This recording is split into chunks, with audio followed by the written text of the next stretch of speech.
Hello everyone, this is Bera Fatal, and today I'm going to be showing you how to fill out an N4. Now, in case you didn't know where to get it from, this link will be in the description. You go here and you click N4, notice to end your tenancy early for non-payment of rent, and it'll download. Just an important note, it is always recommended to speak to a lawyer or the Landlord and Tenant Board if you need advice or any kind of legal help. I am not a lawyer. This is for educational purposes only. Now, with this form, I recommend you print it out and fill it out by hand. This is how to fill it out. So, first of all, you want to check, have you waited until the day after the rent was due to give notice? So, if the rent was due on the 7th, you can file this on the 8th. If you've waited, you can check that box. And then the rest of the information you need to check after filling it out. So, let's get started. This would be the tenant's name. For the tenant's name, it is crucial to fill it out exactly how it was filled out on the agreement to rent. And then it is your name. Again, fill it out exactly how it was filled out on the agreement. And then finally, the address of the unit. So for the address of the unit, you want to fill out the complete address, including the unit number, and then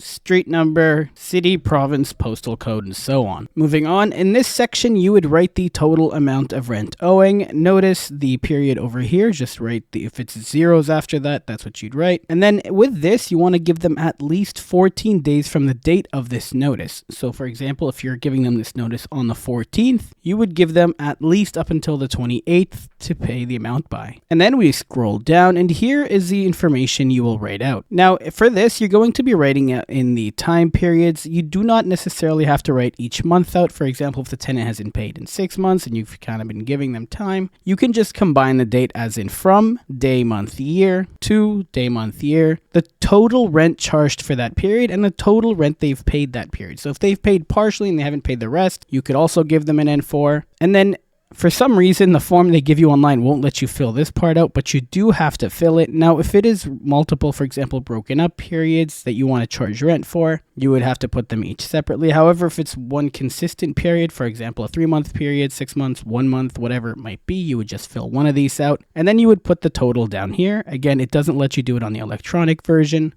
which is why I recommend filling this out by hand. And then when you sign it, you want to make sure either the landlord or a legal representative is filling this out. So just to clarify, your legal representative has to have an LSUC. If they do not, they cannot represent you legally. Again, in the signature, it's going to be first name, 1 letter per box, last name, 1 letter per box, and then phone number, pretty straightforward. And then here where it says signature, you can just write your name. However, I do recommend a handwritten signature. And again, I am not a lawyer, I am a realtor, and I'm just helping you out through the process. This is for educational purposes only. And then finally, you date it the date you signed it. Now, after you go through that process right there, you want to go through this checklist again. Did you fill out the correct date of termination? It has to be at least 14 days notice if they pay month by month, or at least 7 days notice if they pay weekly. So yes, you've done that. That's what we did over here. And then did you name each tenant that was in possession of the rental unit? So for example, if you rented it out to multiple people, you would list multiple names over here. It wouldn't just be one name. And then did you fill out the complete address of the rental unit, including unit number? Now, this is something people sometimes forget for no reason at all,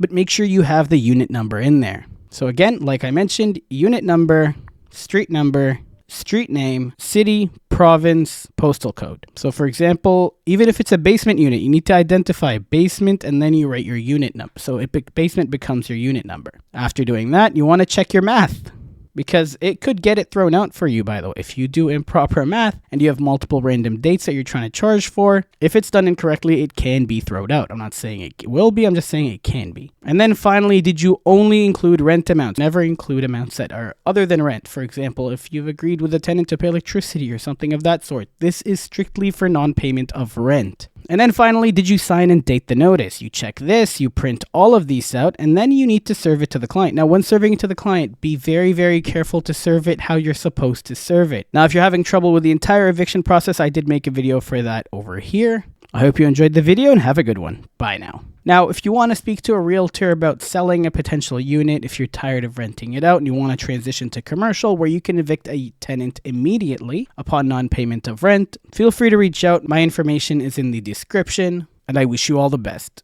Bye now.